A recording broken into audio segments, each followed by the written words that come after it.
Hello everyone and welcome back to the FRC Historian. Today I'll be making a video about 2015, mostly how the game changed once we got to Worlds, and some events that happened at Worlds that made it change in another way. So thank you all for tuning in. Here's what we're going to start out with. 2015, we all know it's not everyone's favorite game. For instance, it didn't have any defense like other games would have. You weren't allowed to go onto the other side of the field and say knock over someone else's stacks. Instead, what you're supposed to do is all three of your robots were supposed to help build stacks, put cans on top of gas. The goal was to get as many points as possible so you could win the match. What ended up happening here was at a lot of competitions you'd have the two best robots, first one or second one rank first, pick the other one. They would pick a third bot, and then they would sweep the competition, going on to get the highest averages, going into the finals where they would win, and that would be that. There was a lot less chance for lower ranking robots to win, except in the case where, say, a team didn't have the best qual average and then picked up from there an upset.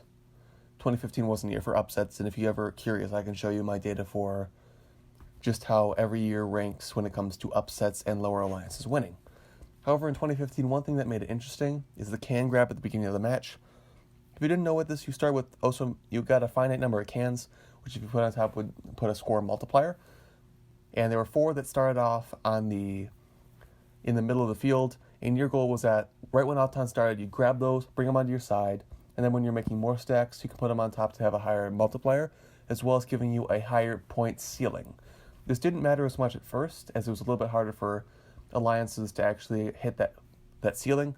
However, once you got to the World Championship, you had some alliances who could get a lot higher scores, and with those cans, say if your alliance was able to get all 4, then what you'd be able to do is get a very high point ceiling, and then make your average higher.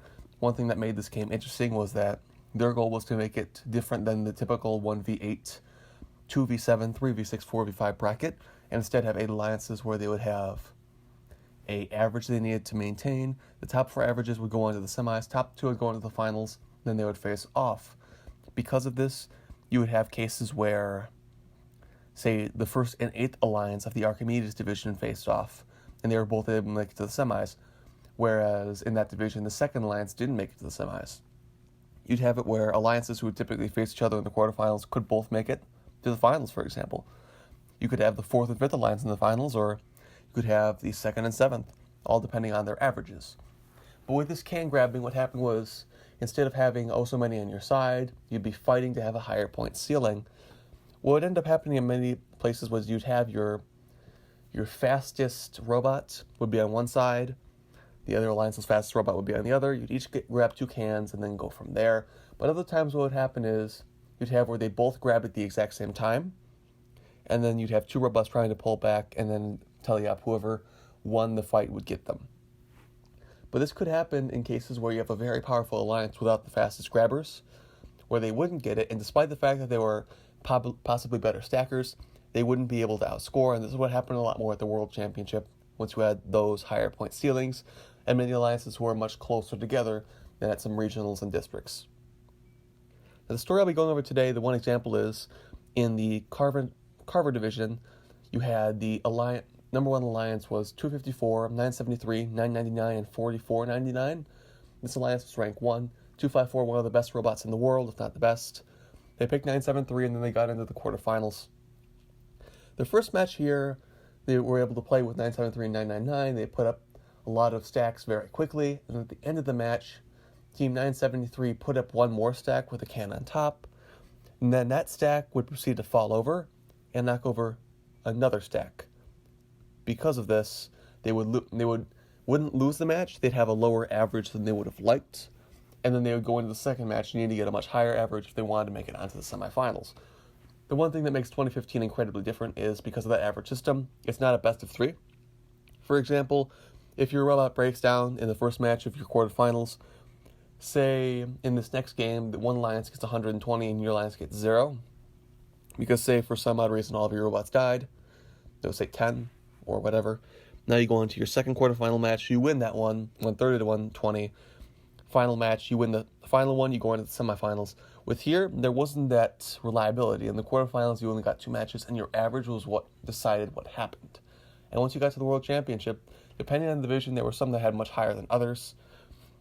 For for other examples, you'd need a score of upwards of 180 to make it onto the semifinals. And if you had a bad match, you'd fall down and you wouldn't be able to make it. Even if you were the best stacking alliance in your division, if you didn't have the best average after 2 matches, you wouldn't make it in the semis.